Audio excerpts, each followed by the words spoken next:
Buongiorno, benvenuti al nostro Focus TG. Siamo in diretta anche oggi in onda per informarvi di quello che sta succedendo in Veneto. Prima di iniziare il nostro rapido giro di consultazioni con le nostre redazioni, con i nostri colleghi giornalisti in giro per il Veneto per sentire che cosa sta succedendo a Padova e a Vicenza, vediamo alcune note di servizio molto importanti. Allora, alle 12:30 saremo collegati con la sede della Protezione Civile di Marghera, dove il presidente Luca Zaia farà il primo punto stampa sull'emergenza Covid dopo alcuni giorni. Sono alcuni giorni che Zaia non fa più il punto stampa. Evidentemente oggi ci sono notizie molto importanti da dare. Vi ricordiamo poi che questa sera alle 21 ci sarà la differita della partita della Juventus di Champions League su TNE, canale 19, della grande famiglia del gruppo Media Nord-Est. Un'occasione davvero unica per rivedere una gran bella partita che, lo ricordiamo, non era in chiaro e che quindi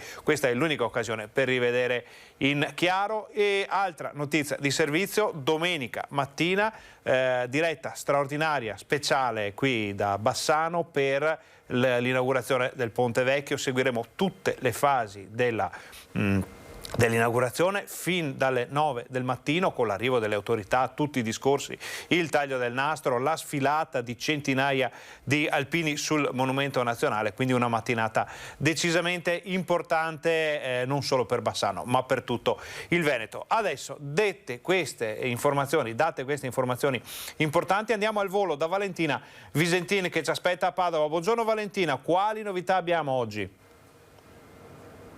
Prima di parlare della cronaca, ovviamente un punto sulla situazione Covid anche nel Padovano, perché oggi chiude di fatto il padiglione 8 della Fiera di Padova, che è stato centro vaccinale a partire dal 1° di maggio, chiude con 400.000 dosi somministrate in questi mesi e quindi ci sarà un momento di ringraziamento di tutto lo staff dell'azienda ospedaliera che in questi mesi ha vaccinato tantissimi padovani, e non solo, perché ci hanno detto arrivavano anche da fuori provincia. Per quanto riguarda la situazione c'è un leggero calo che continua quindi progressivamente settimana in settimana di contagi qui nel Padovano, quindi un buon segnale e soprattutto si sta iniziando con la somministrazione della terza dose, perché ha preso il via ufficialmente ieri sera all'interno dell'azienda ospedaliera la somministrazione della terza dose di vaccino Covid ai sanitari. Il primo a essersi sottoposto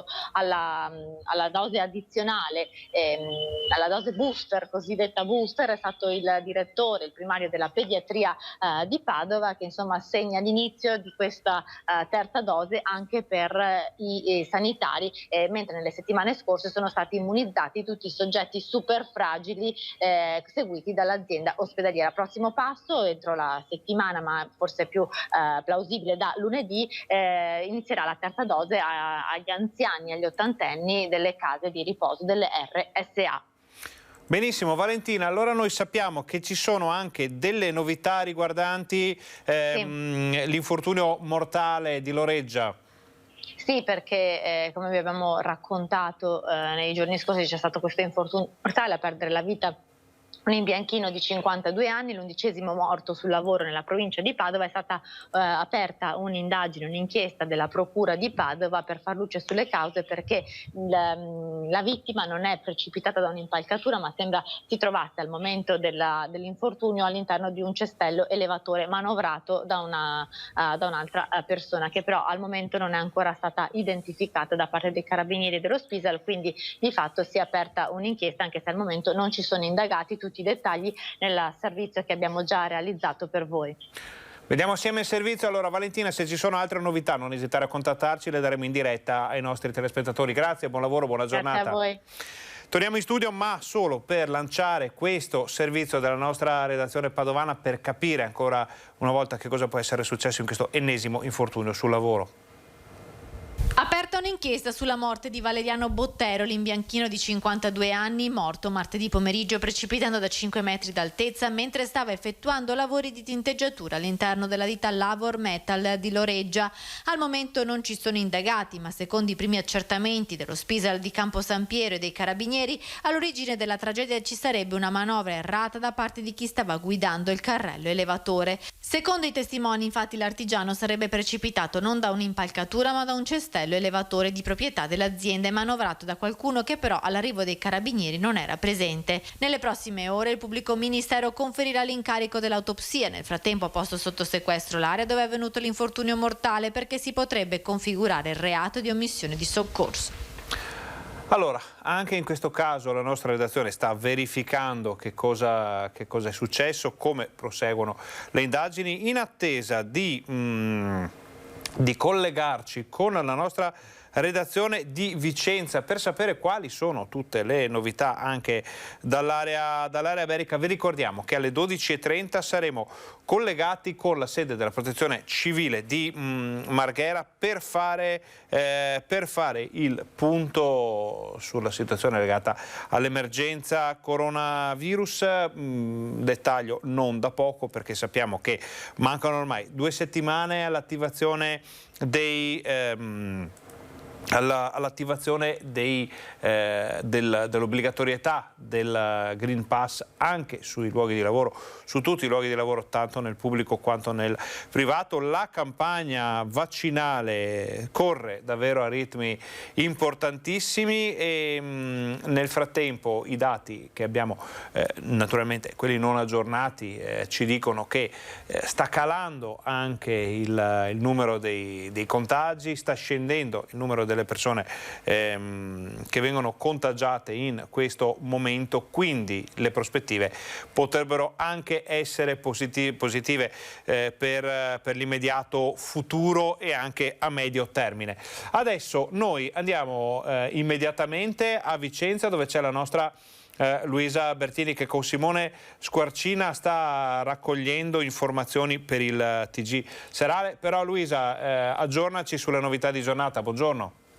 Sì, buongiorno a voi. Sono a Vicenza, in Viale Margherita, dove è in corso l'inaugurazione della nuova ala del polo universitario che si appresta a diventare a tutti gli effetti la cittadella universitaria di Vicenza, un polo atteso oramai da un decennio, che conta oltre 19.000 metri quadrati di superficie e si appresta a diventare un centro di eccellenza appunto della cultura e della formazione. Quindi si triplicano gli spazi a disposizione. Il primo edificio, che è quello che vedete alla mia destra, che è già utilizzato dai corsi di laurea in economia dell'Università di Verona, quelli di ingegneria e di sicurezza di igiene alimentare dell'Università di Padova, ha la capienza di 1.200 persone, mentre il secondo, che è quello che stanno appena inaugurando, quindi quest'ala alla mia sinistra, ne conterrà a partire da lunedì, che diventerà attivo a tutti gli effetti, 2.500. Quindi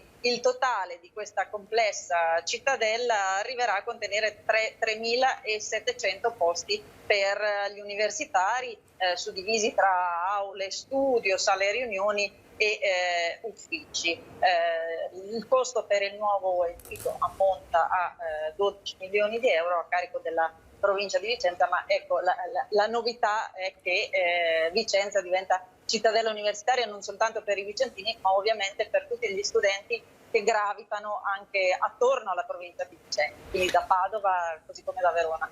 Luisa, allora, noi sappiamo che voi avete molti impegni, quindi vi lasciamo andare immediatamente. Adesso ci vediamo il servizio sull'assemblea degli industriali che si è svolta ieri sera proprio a Vicenza. Prima di lasciarti andare però ti chiedo se abbiamo notizie di cronaca già in giornata. No, notizie di cronaca al momento non ce ne sono, le raccoglieremo però nel corso della giornata e ve ne daremo conto durante il. Quindi ringraziamo Luisa Bertini, diamo appuntamento ai nostri telespettatori al TG Vicenza di questa sera. Per tutto il resto, adesso vediamo al volo il servizio sull'assemblea degli industriali. Qui puoi costruire il futuro è il titolo e il tema focale dell'incontro degli industriali vicentini. Ad aprire i lavori qui a Gambellara Laura Dalla Vecchia, la presidente, alla sua prima uscita da presidente degli industriali vicentini, che ha posto l'attenzione sull'importanza di trattenere i talenti in Veneto e sulle prospettive occupazionali dei giovani. Giovani che sono pochi e spesso se ne vanno. L'analisi della Presidente, che rileva carenza di manodopera e preoccupanti tensioni relative all'aumento dei prezzi delle materie prime, a fronte di una produzione in ripresa per le aziende vicentine, confermata dai dati del periodo aprile-giugno 2021, che parlano di un aumento del 28,7% rispetto all'anno precedente, caratterizzato dalla pandemia. L'industria vicentina in particolare in questo momento denota, insomma, i sintomi della ripresa ci sono tutti, quindi molta vivacità, ma allo stesso tempo anche una tensione sulla parte della disponibilità delle risorse umane. Di qui l'investimento sulle nuove generazioni, sulla formazione e sull'attrattività del territorio. Un aspetto di visibilità del territorio è essere un po' marketing di noi stessi. Le aziende sono brave dal punto di vista dell'efficienza, dell'efficacia, ecco, magari devono proporsi o riproporsi nel territorio con un sistema e anche con un sistema di relazioni diverso. Al meeting degli industriali anche il presidente della regione Luca Zaia, che ha parlato di questo trend come un nuovo rinascimento. Siamo alle porte di un nuovo rinascimento. Gli antichi romani dicevano che si ricostruisce non dalle macerie ma dalle ceneri. Il Covid ci ha portato alle ceneri, ci ha portato anche a rivedere il nostro modello sociale, a progettare per il futuro. Questa è una regione che ha un PIL di 180 miliardi di euro, è una regione che ha una proiezione di PIL per il 2021 di più 6 punti, è una regione che sta venendo fuori bene, agevolmente, tonicamente dalla partita del coronavirus, e direi che bisogna continuare così. Finché c'è fermento, finché c'è substrato di giovani, c'è futuro. Facciamo adesso una brevissima pausa pubblicitaria con la regia di Alessandro Costacurta, ma state con noi perché torniamo fra pochissimo e alle 12:30 arriva anche Luca Zaia.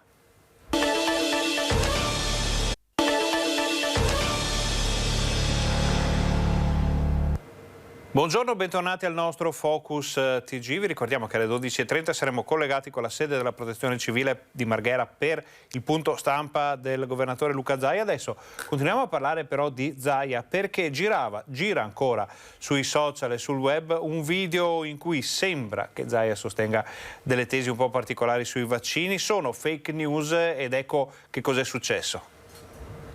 Zaia e il vaccino. Da una parte la bufala. Certo che non l'ho fatta, ma neanche l'assessore Lanzarin l'ha fatta, ma per scelta. Dall'altra la verità. Certo che non l'ho fatta, ma neanche l'assessore Lanzarin l'ha fatta, ma per scelta.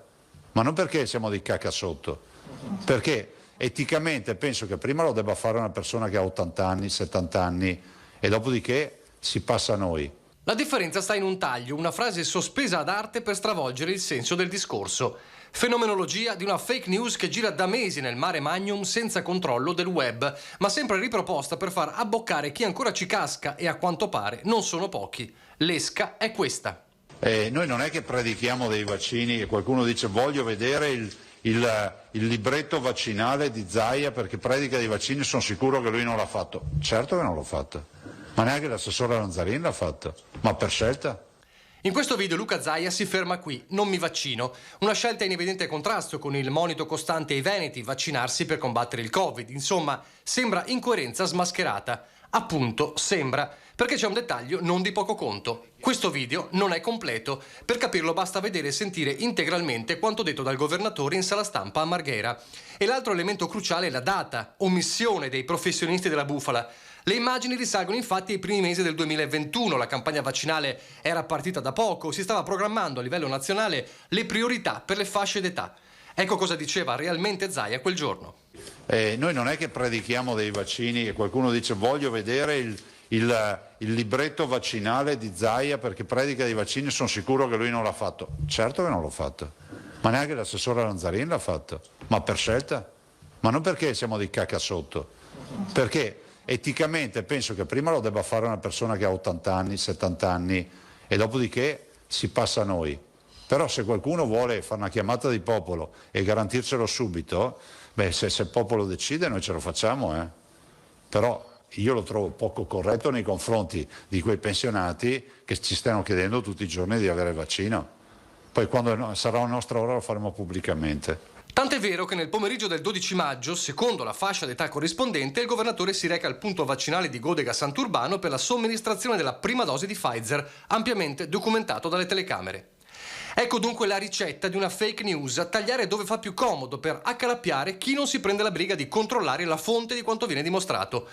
Un video peraltro già stigmatizzato da tempo dallo stesso Zaia, eppure nuovamente virale, tanto da provocare una nuova fiammata di indignazione pilotata in queste settimane. Pilotata, sì, e paradossalmente la stessa accusa che viene rivolta da Novax e No Green Pass ai giornalisti, la censura, qui è messa in moto da chi si professa paladino di libertà. Ma è quando si priva volutamente il cittadino della verità che nasce la dittatura, non di Stato, la dittatura del web. Vediamo ora la situazione del Covid nell'azienda ospedaliera di Padova. Continua la fase calante della pandemia nella provincia di Padova. I casi attualmente positivi sono scesi di circa 200 unità e sono poco più di 2.200, anche se Padova resta in Veneto la provincia con il maggior numero di contagi settimanali. 190 i positivi scoperti tra gli 8.531 tamponi eseguiti dall'azienda ospedaliera in una settimana. La fascia d'età più colpita è quella tra i 45 e i 65 anni. Ad oggi sono 47 le persone ricoverate nei vari reparti, 2 giovani donne in ginecologia, 9 anziani in geriatria, 22 in malattie infettive, 4 persone nella terapia subintensiva e 9 in terapia intensiva. C'è poi il neonato in terapia intensiva neonatale. I medici sono ottimisti per il suo percorso di cura. La quasi totalità dei pazienti nelle aree critiche non è vaccinata, mentre i vaccinati ricoverati sono tutti anziani con pluripatologie. Il vaccino è molto importante, è la misura di prevenzione più importante che abbiamo associata ai comportamenti individuali e quindi è fuori discussione l'utilità della vaccinazione. Le persone ricoverate con la vaccinazione effettuata sono persone generalmente anziane con pluripatologie, che quindi il virus ha in qualche modo aggravato questo stato, diciamo così, pre-ricovero. Quindi direi che il vaccino sta facendo veramente bene il suo lavoro. Mentre proseguono le sospensioni dei sanitari Novax, i provvedimenti salgono a 101, anche se in 9 hanno scelto di vaccinarsi e sono stati richiamati in servizio. Tra giovedì e venerdì si inizierà a somministrare la terza dose di vaccino al personale sanitario. Parte con la terza dose anche i sanitari sopra i 60 anni o in particolari condizioni di rischio sotto i 60 anni e quindi viene data questa ulteriore possibilità di dose di rinforzo appunto del ciclo. Intanto stanno per essere pubblicati i dati sulla terapia del plasma iperimmune, utilizzato per curare i pazienti Covid soprattutto durante la prima ondata della pandemia, una terapia che ha permesso di ridurre la mortalità del 40%. Abbiamo visto che, che i soggetti sopravvissuti tra la popolazione trattata rispetto alla popolazione generale non trattata della stessa fascia di età sicuramente hanno avuto dei buoni risultati. Ora facciamo una breve pausa pubblicitaria, state con noi, torniamo fra pochissimo e alle 12:30 arriva anche Luca Zaia.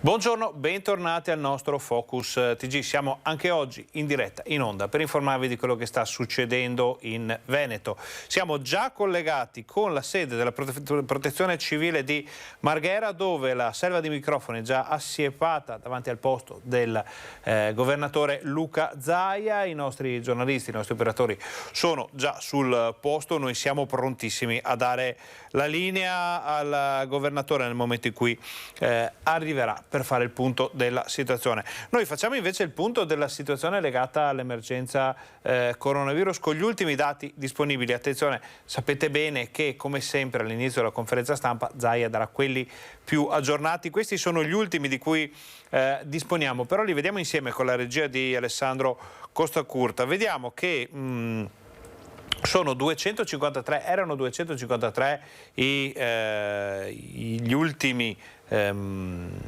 gli ultimi positivi riscontrati con con i tamponi delle scorse ore, per un totale di persone positive al coronavirus nella nostra regione di 10.817. Siamo scesi addirittura sotto quota 11.000 e questo è molto importante perché è un dato in continuo calo ormai da un paio di settimane. Ci ricordiamo, eravamo a 13.000 qualche settimana fa, adesso la curva è decisamente in discesa. C'è da dire che sono 468.753 le persone che sono risultate positive dall'inizio dell'emergenza coronavirus, sono 446.163 quelle invece che si sono negativizzate. Purtroppo sono da segnalare anche 11.773 decessi. Per quanto riguarda la sanità, perché questi sono i dati dei contagi, ma valgono poco se non sono messi in relazione con quelli della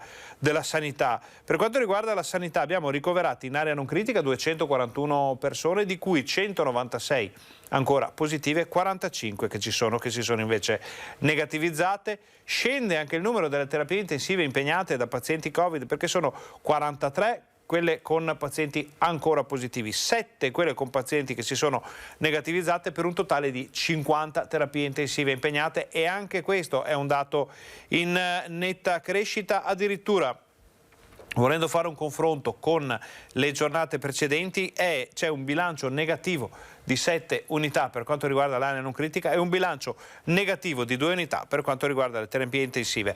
Purtroppo sono da segnalare anche 3 decessi e questo è un dato che preoccupa, perché ormai da giorni non vediamo lo zero in quella casella di questa tabella molto importante, quindi continuano ad esserci decessi legati al coronavirus. Speriamo che questa sia solo la coda dell'ultima ondata prima di un ritorno a questa agognata normalità o nuova normalità che dir si voglia. Per quanto riguarda invece i vaccini, però diamo sempre un'occhiata alla sede della Protezione Civile di Marghera, perché potrebbe arrivare il governatore in qualsiasi momento. A questo punto stiamo in doppia finestra, come si suol dire, e intanto noi vediamo i dati dei vaccini. Sono 14.000 delle dosi somministrate nell'ultima tornata di cui abbiamo notizia. Naturalmente quello che dirà Luca Zaia fra pochissimo sarà molto diverso da quello che avete appena sentito, perché ci sono i dati ancora più freschi, come sempre lui li dà in apertura di conferenza stampa. Le prime dosi sono 6.500, i cicli completati 7.400 con quasi 700 addizionali o cosiddetti booster. Questo ci fa capire che siamo arrivati ormai a 3.566.000 inoculazioni per quanto riguarda la prima dose, che corrispondono al 73,5% dei veneti. Un po' più indietro, ma non di tanto, il ciclo completo, perché il 69,8% dei veneti è coperto in modo integrale per quanto riguarda la vaccinazione. Sono 3.386.000 le inoculazioni somministrate. Sono 74,1% del totale dei veneti quelli che hanno avuto o la prima dose o si sono prenotati per la seconda, e sono già state fatte 6.000 terze dosi, cosiddetto booster, che è molto importante come dato, perché sappiamo che da oggi, dalle scorse ore si è partiti con gli over 80, quindi parte una nuova fase della campagna vaccinale che è plausibile pensare possa interessare davvero tutti quanti prima della fine dell'anno, perché la terza dose, lo sappiamo, è ritenuta fondamentale per la copertura totale rispetto al coronavirus. Dati importanti, parliamo di percentuali forti della popolazione vaccinata quando si sale sopra i 60 anni, idem per il ciclo completo e per le prenotazioni. Disabili e vulnerabili sono ben coperti, quindi anche da questo punto di vista siamo sulla giusta strada.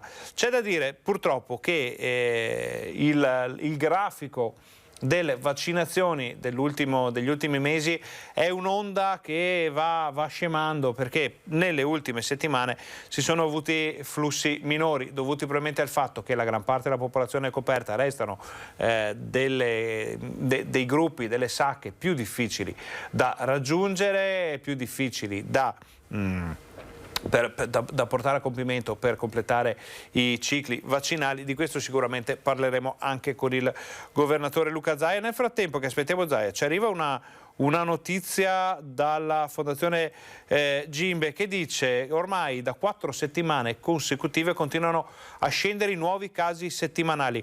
Anche sul fronte dei contagi iniziano a intravedersi i risultati della campagna vaccinale. Con oltre il 71% della popolazione, stiamo parlando di dati a livello nazionale ovviamente, che ha completato il ciclo. Lo dichiara Nino Cartabellotta, presidente appunto della Fondazione Gimbe, commentando i dati dell'ultimo report settimanale che mostra gli indici in calo del periodo fra il 22 e il 28 settembre rispetto ai 7 giorni precedenti. Per quanto riguarda le variazioni, ve le diamo in attesa di Zaia perché sono davvero importanti e interessanti. Parliamo di quasi 20% in meno di nuovi casi, 23.000 rispetto a 28.000.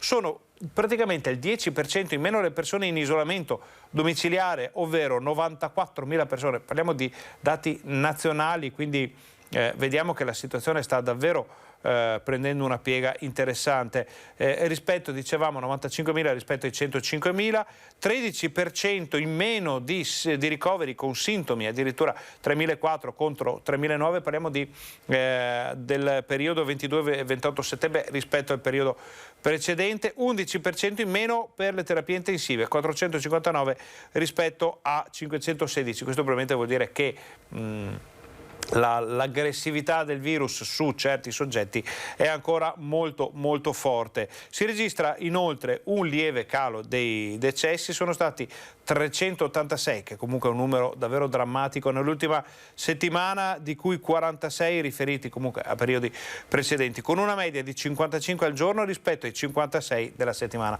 precedente. Non è cambiato molto purtroppo per quanto concerne i decessi. Nell'ultima settimana, dal 22 al 28 settembre appunto, rispetto alla precedente, solo in Emilia-Romagna e Valle d'Aosta crescono i casi attualmente positivi. Solo in Val d'Aosta si registra un incremento percentuale di nuovi casi. Sul fronte ospedaliero si conferma il calo dei posti letto occupati da pazienti Covid-19. Questa è sempre tutto da prendere con le pinze, lo ripetiamo continuamente perché, come dice Zaia, non è un liberatutti, è una situazione, è una curva, ma è una curva che scende in modo deciso e costante. A livello nazionale il tasso di occupazione, dicevamo, resta basso, 6% in area medica, 5% in area critica, sono scesi del 13% i ricoveri in area non critica e dell'11% in terapia intensiva, seppure con notevoli differenze regionali. Per l'area medica si colloca sopra la soglia del 15% solo la Calabria con il 17%. Per l'area critica nessuna regione supera la soglia del 10%. Questo è più o meno quello che sta succedendo a livello nazionale. Vediamo che il Veneto corrisponde esattamente a questi dati. È davvero importante vedere che siamo in calo in tutte le voci del coronavirus, dai contagi alla pressione sulla sanità e anche ai decessi. Che cosa voglia dire questo ce lo diranno le autorità, ce lo dirà probabilmente Luca Zaia, che dovrebbe arrivare fra pochi istanti, ce lo dirà la sanità nazionale per capire se siamo davvero arrivati al rush finale, allo scontro finale contro questo nemico invisibile che ci portiamo appresso ormai da troppo tempo, o se è una pausa in attesa di quella che viene definita da molti come una certa recrudescenza con l'arrivo dei mesi freddi. Il fatto che naturalmente la bella stagione incomba ancora anche sul Veneto, secondo molti potrebbe essere uno dei motivi per cui non ci sono gravi problemi. Poi cosa succederà quando si tornerà al chiuso in molte attività, quando arriverà il freddo, quando ci sarà la sommatoria con le altre epidemie stagionali come quella dell'influenza? Questo lo vedremo solamente poi. Approfittiamo di questo brevissimo comunque ritardo del governatore per ricordarvi che questa sera alle 21 su TNE, canale 19, fa parte della grande famiglia del gruppo Media Nord-Est, in esclusiva la partita Juve-Chelsea in chiaro. Domenica parliamo del Ponte invece, ma ne parliamo poi perché è arrivato Zaia. No, allergia di qualcosa. Tampone l'hai fatto? Posto? Buono. mi raccomando.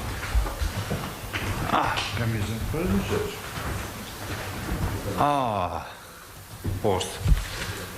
Qualcuno ha minato la mia poltrona. Grazie, buongiorno a tutti, scusate il ritardo di qualche minuto, però vediamo di recuperare velocemente. Abbiamo un po' di notizie oggi da darvi.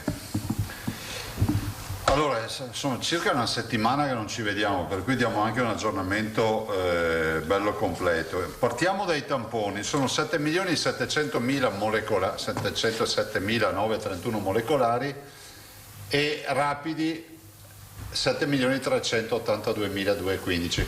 Ci eravamo lasciati con 13 milioni e qualcosa, adesso siamo a 14.450.000 tamponi. 14.540.146. Quindi va riconosciuto sto lavoro poderoso dei nostri operatori nel far tamponi. Del resto, se osservate, noi siamo già, anche in questo momento, siamo alla media di 40-50.000 tamponi. Nelle ultime 24 ore abbiamo avuto 472 positivi. 472 positivi con 45.630 tamponi, un numero pauroso, incidenza 1%. Come dico sempre, non andate a guardare la classifica nazionale di chi ha più positivi, perché il vero tema è l'incidenza, guardare quanti positivi ci sono sui tamponi fatti. Insomma, questa è matematica di base. Quindi un'incidenza bassa. Il numero di positivi ad oggi sono quasi 470.000, 4,69, 2,25.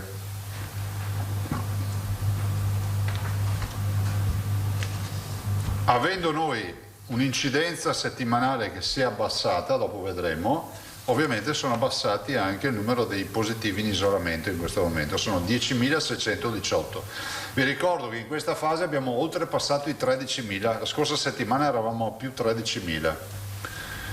Quindi stiamo un po' svuotando, diciamo, con le quarantene. Totale dei ricoverati.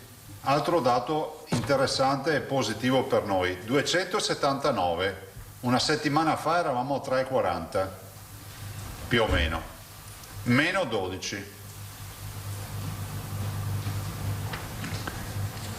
Questi 279 sono così distribuiti, 229 in area non critica e 50, una cinquantina di ammalati complessi in area di terapia intensiva.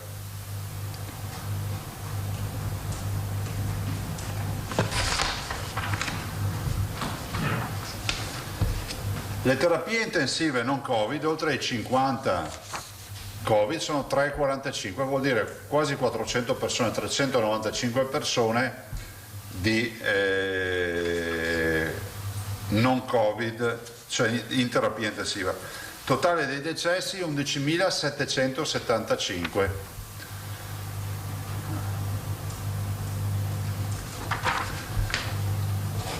Dimessi dagli ospedali 23.351 in praticamente 10 mesi, scusatemi, in 20 mesi dal momento in cui noi abbiamo dato un dato che volevo farvi vedere. Questo è il bilancio di 20 mesi di Covid, ovviamente.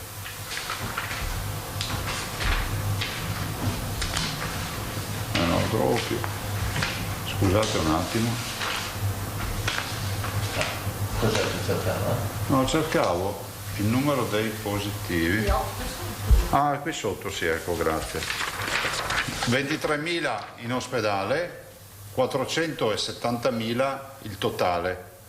Quindi si capisce da soli che sono 446.000 persone che si sono curate a casa su 469.000. Lo dico per sempre a questo dibattito delle cure domiciliari. Allora, la situazione è sicuramente, stiamo sempre parlando di una fotografia, quindi per gli esperti del taglia e cuci dei video, sto parlando oggi, cos'è il 30 oggi? Il 30 e Ad oggi possiamo dire che la curva è in remissione dei contagi, possiamo dire che la tenuta è assolutamente, diciamo, importante, pur avendo noi comunque il virus che circola, perché 475 contagiati anche oggi non vuol dire che il virus non circoli, però è altrettanto vero che la vaccinazione, e lo dico non perché devo fare promozione dei vaccini, ma non vengo qua neanche a dire di non vaccinarsi, dico quello che deve essere la realtà e che va detta: la vaccinazione ha cambiato il corso della storia del coronavirus. Questo è innegabile e ci permette oggi di essere sicuramente relativamente più tranquilli rispetto a prima. Poi l'appello ai cittadini è sempre quello di utilizzare la mascherina ove possibile, soprattutto in caso di assembramento, di igienizzare fortemente le mani perché sono il vero veicolo eventualmente di un'eventuale trasmissione del contagio. Dai la mano a una persona e non ti igienizzi, magari poi ti gratti un occhio, quella persona si era, che so, toccata un occhio o aveva messo un dito in bocca e tu ti inoculi il virus. Penso che questi siano assolutamente bei dati. Continuo a confermare che l'80% delle 50 persone in terapia intensiva non sono vaccinate e circa un 65% di coloro che sono in ospedale non sono vaccinati. 65 più o meno, e 80 sicuramente, se non anche di più, di quelli in terapia intensiva. Potremmo già dare una lettura che il virus comunque se incontra il vaccino, quantomeno se dà malattia, dopo su quel 35-40% di ricoverati vaccinati dovremmo andare a vedere se intanto hanno avuto risposta anticorpale, perché voi sapete che nella somministrazione del vaccino si dice che c'è un 5-8% di persone che non reagiscono al vaccino. Dovremmo vedere se sono tutte seconde dosi o prime dosi, ma diamolo vuoto per pieno. Il virus questi dati ci possono dire una cosa importante, che troviamo non vaccinati in area non critica, ma è altrettanto vero che il vaccino ci dice che l'evidenza di una malattia importante con sintomi clinici importanti da terapia intensiva non è dedicata ai vaccinati, ma soprattutto ai non vaccinati. E poi se andiamo a vedere i vaccinati in terapia intensiva, che sono solo il 20%, vediamo che poi sono casi che clinicamente hanno tutta una storia particolare. Saremo ancora zona bianca. Incidenza scende ancora 40,7. Vi ricordate la scorsa settimana, cito a memoria, era 69,1 o 61,9. 40,7 positivi ogni 100.000 abitanti a settimana. Considerate che nei periodi peggiori noi avevamo 700, tanto per darvi un dato. R con T 0,86, siamo abbondantemente sotto l'1, però bisogna andare giù ancora, ovvio, cioè non vorrei che qualcuno pensasse che è finita lì. Occupazione delle terapie intensive è scesa di un punto, lo avete visto, no? Siamo passati da 57 di terapia intensiva una settimana fa a oggi 50, quindi non è più 6% ma è 5%. Occupazione dell'area medica, siamo scesi di un punto anche qui, dal 4% scendiamo al 3%. Quindi il bilancio settimanale che facciamo assieme è proprio quello di una terapia intensiva e di un'area l'area non critica, che scendono di un punto percentuale nell'occupazione, scende l'incidenza, questa settimana è scesa l'incidenza, e scende l'R con T. Cosa vi voglio dire? Che però noi abbiamo aperto le scuole il 13 settembre. Allora, siccome chi si scotta con l'acqua calda poi ha paura anche di quella fredda, voi capite che è prudente aspettare almeno 3 settimane per andare a regime e vedere quali sono i reali dati della scuola, perché l'anno scorso noi abbiamo avuto l'apertura della scuola e pian piano poi abbiamo avuto una recrudescenza dell'infezione che ha avuto i suoi massimi nei mesi di fine ottobre, si è fatta pesante a novembre e dicembre, poi andando a calare perché il picco l'abbiamo avuto il 31 dicembre con 3.400 ricoverati in ospedale, dei quali 500 in terapia intensiva.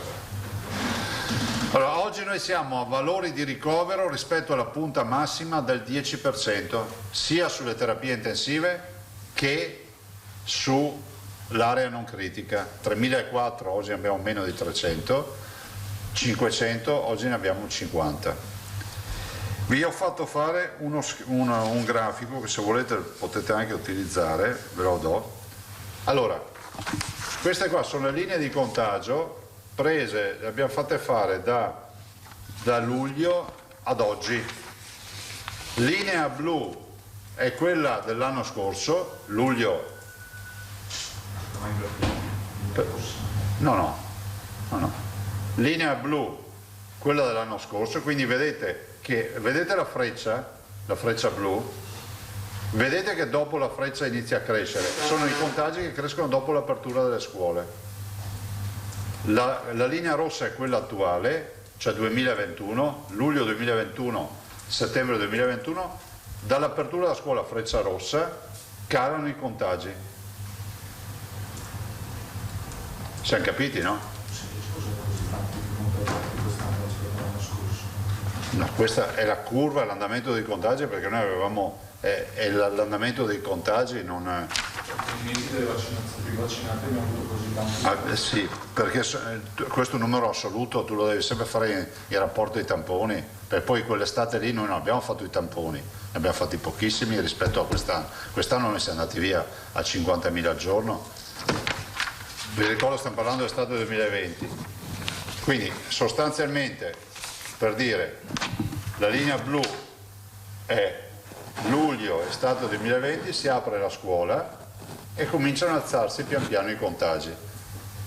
Questa è la nostra curva di quest'anno e poi si apre la scuola, i contagi stanno scendendo. Se continuasse così vuol dire che siamo in una botte di ferro. La verità è che lo possiamo dire alla volta, io dico ragionevolmente, di metà ottobre, perché poi c'è anche una sovrapposizione con i virus respiratori e tutta una serie di magagne che conosciamo, e quindi eviterei di cantare vittoria. Certo è che il ruolo del vaccino e il ruolo dell'attenzione che ci mettono i cittadini ci aiutano un poco. Sulle vaccinazioni stiamo andando avanti e abbiamo un po' di comunicazioni. La prima è che nelle ultime 24 ore abbiamo fatto 14.141 vaccinazioni. Stiamo andando avanti con i fragili, pian piano, vi ricordo che l'accesso è volontario. Abbiamo iniziato ad aggredire le case di riposo in maniera positiva, nel senso che tutte le ULSS sono entrate in case di riposo e quindi abbiamo iniziato a fare le famose terze dose in case di riposo. E abbiamo anche, alla luce delle ultime decisioni, la necessità oggi di avvisare che dalle ore 12 di oggi sono aperte le prenotazioni per la terza dose per gli over 80 a terminale.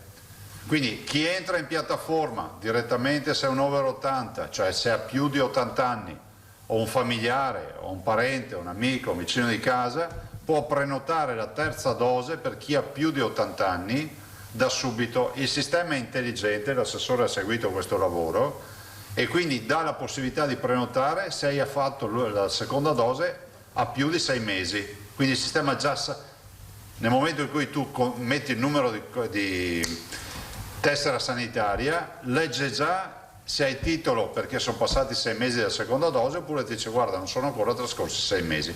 Quindi tutti coloro che hanno più di 80 anni e vogliono fare la terza dose, che è consigliata dalle autorità sanitarie, cioè dal CTS, non da me, dal CTS, perché questo è un fatto scientifico, possono, se hanno fatto la seconda dose da più di 6 mesi, possono prenotarsi direttamente sul portale e la fanno in tempo reale, quindi cercate di farlo, se avete deciso di farlo velocemente. Terza dose vuol dire, dai dati clinici che abbiamo negli studi, un booster, come si dice in inglese, quindi una botta di anticorpi che dovrebbe portare, diciamo, una velocità di crociera, definiamola così.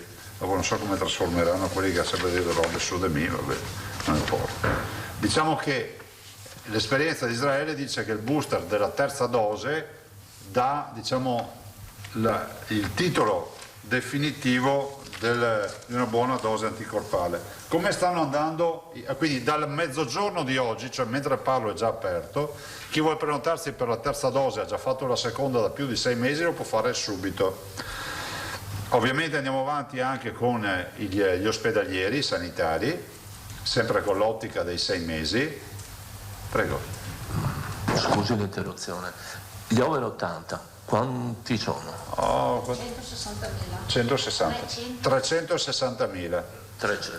Ci possono essere dentro anche parte dei 30.000 delle case di riposo. Complessivamente over 80 noi abbiamo 365.000. O i fragili, c'è poi anche ci possono essere dentro. Però insomma, l'assessore è informato di queste robe. Mai. Allora, stato dell'arte a una settimana dall'ultima tabella delle vaccinazioni che vi ho dato. 12-19 anni. La prima fascia d'età, che è quella della scuola, è cresciuta di 2 punti, siamo a 66,1. Stiamo parlando di prime, seconde dosi e prenotazioni. 20-29 anni, è cresciuta anche questa, siamo a 79,4%. 30-39 anni, 74,5%.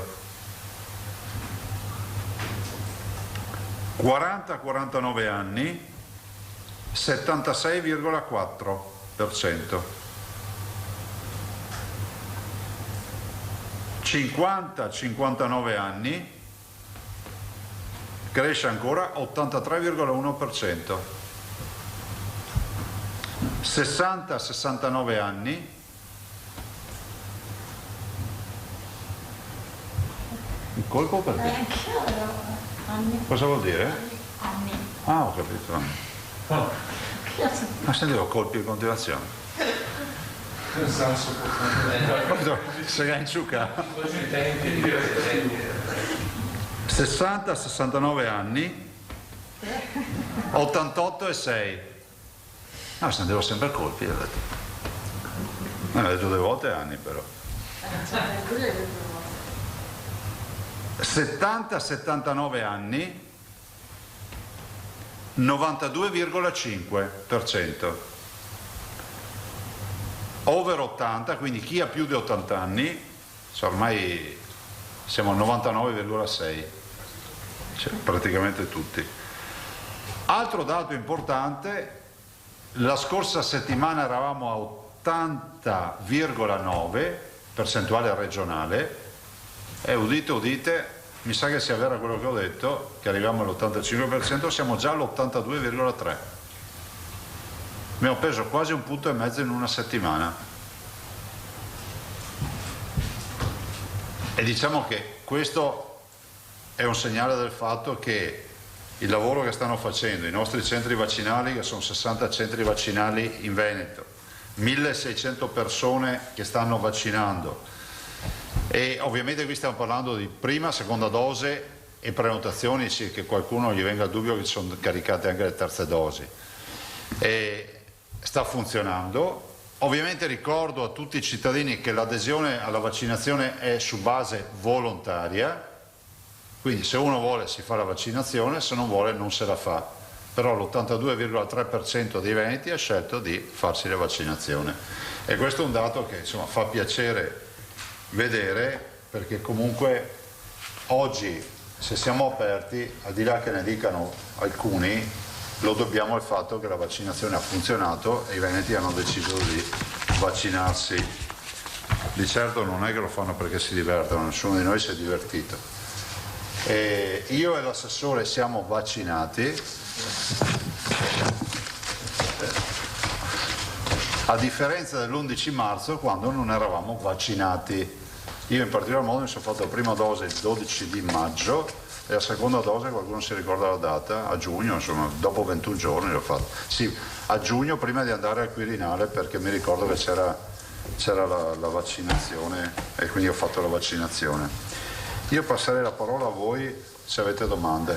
Prego. Prego. Allora, una no, ma è un pezzo che ha alzato la mano. Di Buoso e poi Tosato e poi Pederiva. Queste percentuali di età sono ciclo completo? Ciclo completo o prenotazione? O prenotazione sulla popolazione vaccinabile. Sì, 12-19. È comunque una percentuale alta, penso che siamo tra i più alti a livello nazionale. Attenzione, c'è qualcuno che è un pellettino più alto, però voglio ricordarvi che noi non abbiamo fatto gli Astra Day per gli under 60 anni, quindi abbiamo rinunciato a performare perché abbiamo rinunciato di fare i vettori virali e quindi AstraZeneca e Johnson & Johnson ai giovani, sono casi limitati. Altre regioni che hanno fatto quegli Open Day, ovvio che hanno avuto più risultati, soprattutto su Johnson & Johnson che è una dose, cioè noi per contare un vaccinato dobbiamo fare 2 dosi. Se tu hai fatto 1 milione di dosi di Johnson & Johnson, cioè, capisci che hai già fatto il doppio del nostro lavoro. Noi peraltro da 2 mesi non riceviamo più neanche AstraZeneca, per cui nei centri vaccinali ci sarà, si trova Pfizer e Moderna. Tosato. Sì, se non sbaglio lei si è vaccinato, prima citava la coincidenza, si è vaccinato alla vigilia dell'incontro con Mattarella, no? Sì, mi ricordo che erano di poco scaduti 21 giorni. Pare di ricordare che in quella sua giornata romana lei abbia incontrato anche Salvini. È probabile. Lo dico perché, insomma, anche per smentire questa presunta, vede? No, io non so se era quel giorno, l'ho incontrato sì, cioè non so se era quel giorno o la settimana prima. Non è stato fonte di pericolo, ecco, per Salvini, diciamo. In che senso? Che era immunizzato, quindi no. La domanda. La scuola. Ci eravamo lasciati dicendo che stavate architettando qualcosa. Sì, possiamo già rispondere. Per evitare insomma, per limitare al massimo la quarantena. Abbiamo presentato diciamo una proposta, sempre nell'ottica di dire che non si possono chiudere le scuole perché c'è un positivo. Ovviamente l'abbiamo voluta fare governare dalla dottoressa Russo, che è non solo il nostro capo della prevenzione, ma è il riferimento nazionale per la prevenzione nei tavoli nazionali. E quindi la dottoressa ha convenuto con noi, conviene con noi, è d'accordo con noi sul fatto che ci vogliono delle modalità che siano meno invasive anche nel momento in cui si va a fare lo screening e si trova un positivo. E si possono tenere presenti ad esempio dei parametri, no? Quanti vaccinati ci sono in quell'aula? Ma non in via discriminatoria, per applicare un algoritmo che dice la possibilità in presenza di tutti questi vaccinati è che comunque si è creata una bolla anche a favore di quelli che non sono vaccinati. Prima, l'altro aspetto, dov'è fisicamente, a che distanza si trovava l'eventuale positivo rispetto agli altri ragazzi e che condizione di vaccinazione almeno avevano gli altri ragazzi? Insomma, tutta una serie di valutazioni non sto qui a dirvi. Noi saremmo pronti, vi dico la verità, ne parlavamo prima anche con l'assessore, però siccome abbiamo visto una totale disponibilità a livello nazionale di voler cogliere queste proposte, evitiamo di fare i primi della classe, sembra sia, prego dillo pure, sia questione di ore, vai. No, è proprio ieri, il giorno prima, è stato costituito un gruppo di lavoro per la quarantena scolastica.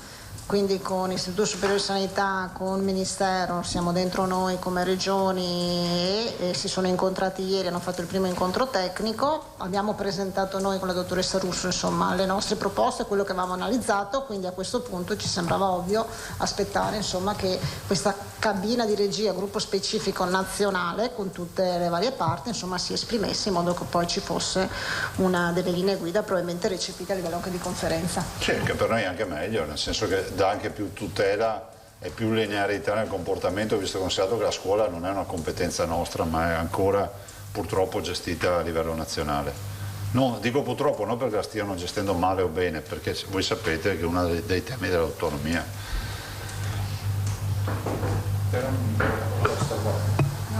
No, non l'abbiamo mai presentata, nel senso che noi abbiamo presentato delle nuove linee guida per evitare che si chiudano classi intere o scuole in presenza di contagiati, parlando proprio delle scuole dell'obbligo.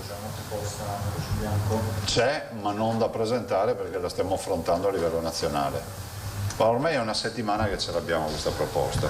Cioè, se continuiamo con questi dati ci aiutano ad applicare qualcosa di meno aggressivo, no? La seconda domanda, se lei adesso citava appunto l'autonomia, ho capito male o ieri lei all'assemblea degli industriali di Vicenza ha affermato che la legge quadro sull'autonomia potrebbe arrivare all'inizio della prossima settimana? No, ho affermato che stiamo lavorando in maniera proficua in questa fase, magari poi litighiamo alla fine, ma comunque stiamo lavorando in maniera proficua con i nostri rispettivi tecnici e in particolar modo Veneto e Lombardia, ma insomma non è tagliata fuori l'Emilia Romagna, insomma sta facendo, come si può dire, un lavoro a bordo campo, non è ancora iniziata la partita, figuriamoci se Emilia Romagna non la consideriamo a bordo, assolutamente sì, per vedere di trovare una soluzione e se si riesce a fare una proposta per poi condividere come regioni e portare avanti. Ma in questa fase siamo a incontri di tavoli tecnici. Quando si concretizzerà le regioni saranno presenti col Ministro. Però insomma la prossima settimana dovrebbe esserci, diciamo, la possibilità di discutere ancora di questo. Però insomma siamo lontani da un testo di legge quadro. Al momento sì. Però noi stiamo lavorando per questo. No, ma sul vostro impegno, come dire, nulla questio, l'impressione è però, magari un'impressione sbagliata, che l'autonomia non sia tra le priorità in agenda di questo governo. È un'impressione sbagliata? Ma guardate, io penso che non sia mai stata nelle priorità dell'agenda di nessun governo, visto che ancora non ce l'abbiamo, no? Perché se no ce l'avremmo. Però io confido fino in fondo sul fatto che il Presidente Draghi sa benissimo che l'autonomia è un'assunzione di responsabilità. È un Presidente del Consiglio che si presenta come l'uomo della responsabilità. Se vuole fare la lotta agli sprechi deve puntare all'autonomia. Come accade in azienda, come accade in tutti i sistemi organizzati che non siano, diciamo, rovinati dallo status quo che si trascina da anni. Poi abbiamo una Costituzione che è autenticamente federalista, visto considerato che ho visto che col Covid adesso la Costituzione si nomina per tutto, no? Qualsiasi roba, ma detesta, citi la Costituzione, cioè vai in vacanza citi la Costituzione, cioè hai fame citi la Costituzione, ecco.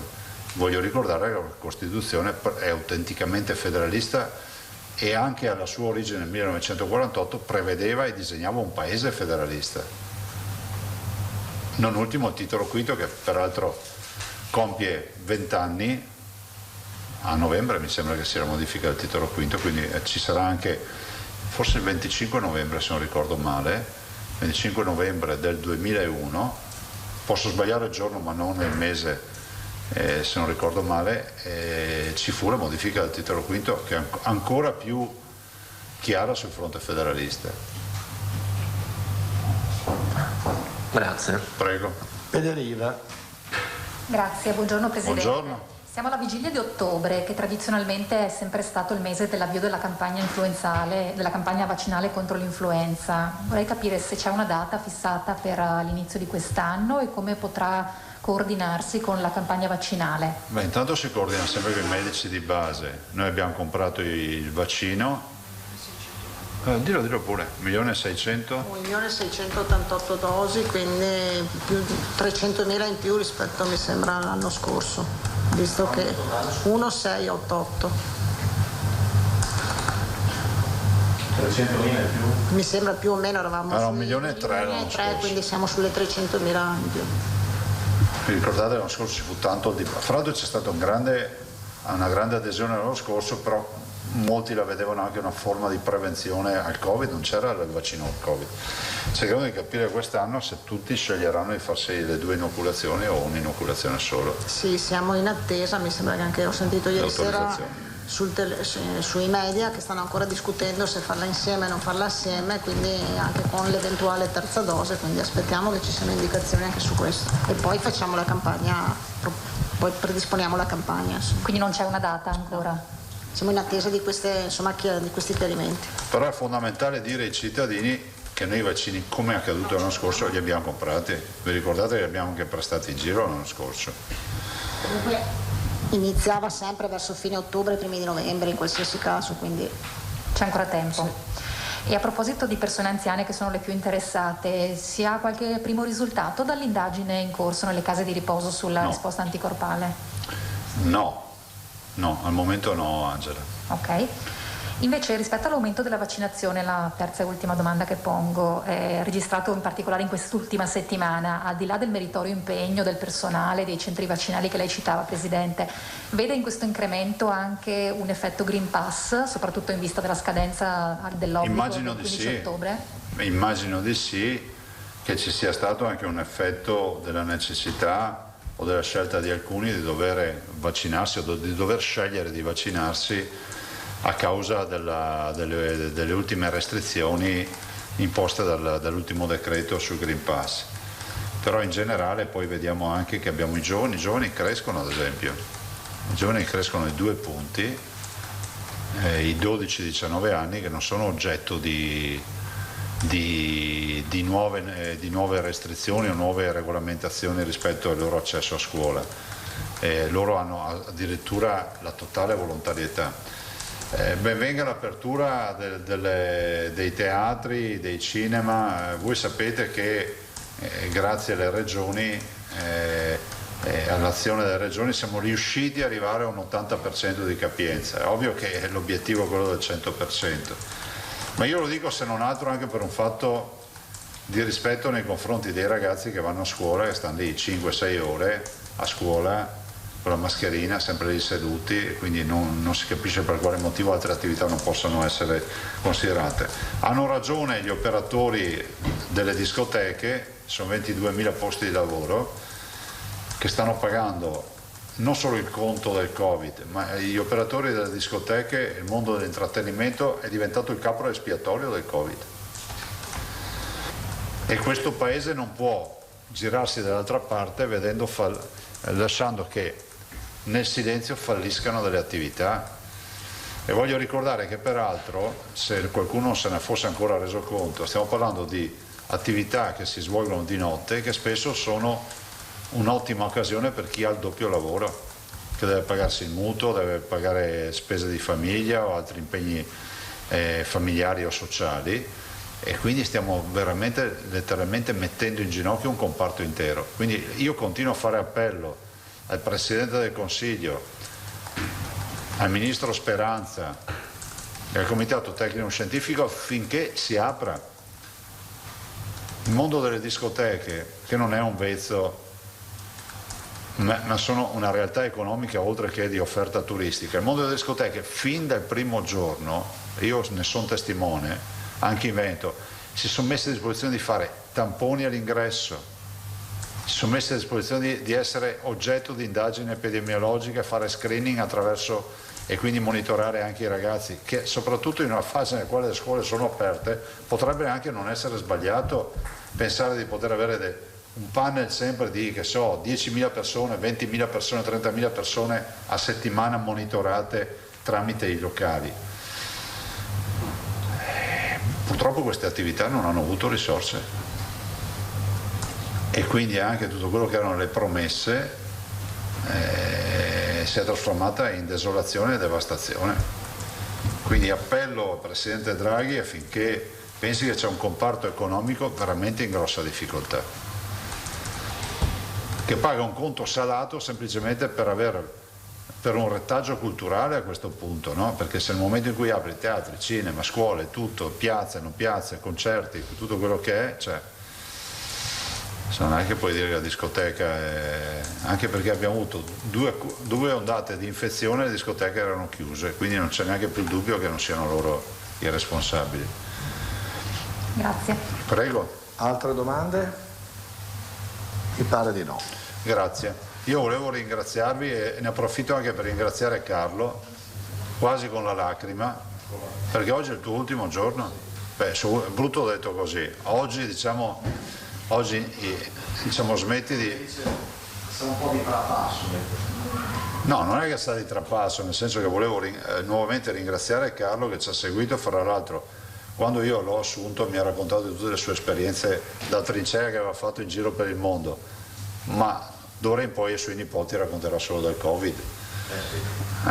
E questa è stata forse l'esperienza più dura che ha affrontato assieme a tutti noi, e sono stati mesi duri, per cui anche lui fa parte di quella squadra che è venuta qui per 20 mesi e adesso siamo tutti sorridenti nonostante la tragedia, ma all'inizio c'era la paura di morire, quindi merito va a lui, va alla sua squadra, al suo team e a tutti voi, insomma, che non siete mai mancati, insomma, siete diventati tutti dei personaggi per i veneti e penso che ve lo siate meritati.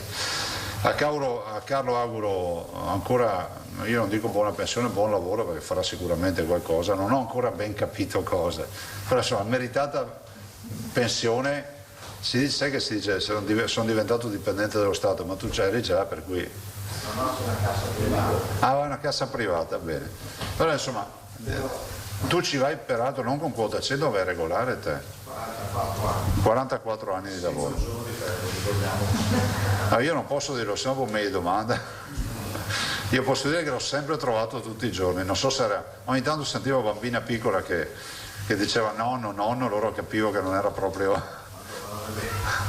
No, mi sarà successo una volta o due. Vabbè. Comunque Carlo, grazie veramente di cuore.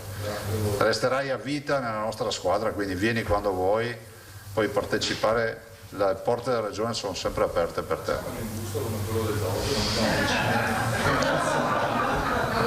Adesso un busto come quello del Doge è un emiliano lui, non sei un veneto.